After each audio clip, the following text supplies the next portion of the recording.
So, Assalamualaikum, salam sejahtera. Bersama saya lagi, Daniel dari JB Auto World Cawangan Ipoh. So, hari ni saya nak review sebuah Mitsubishi Xpander 1.5 MyVac engine.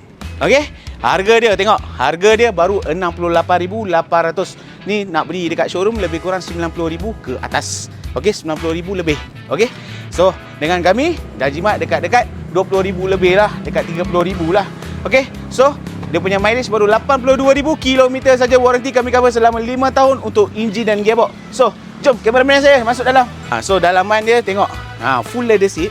Okey, warna hitam. Lagi dia ada diamond stitching. Sangat-sangat cantik Sangat-sangat cantik. Dengan center console dia masih kemas. Infotainment screen dia tengok besar kan? Besar. So, kereta ni dia ada 360 surrounding camera. Lagi dia ada auto cruise dekat sini. Okey, adjust the volume macam biasalah, boleh pick up call, voice command pun boleh. Okey. So, jom kita review belakang. So, kereta ni dia ada 7 tempat duduk 7 tempat duduk, 7 orang dewasa, selesa sangat-sangat duduk. Okey. So, dia ada aircon blower di atas ni. Okey, boleh adjust fan 1, 2 atau 3. Okey. So, tengok.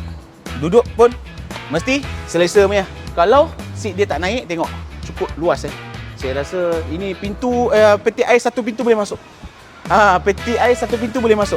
So, contohlah saya naikkan satu seat, masih boleh letak luggage abang-abang kakak. Tak ada masalah.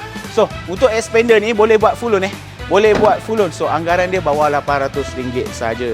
Tengok interest dapat berapa lah. So, tunggu apa lagi? PM saya sahaja.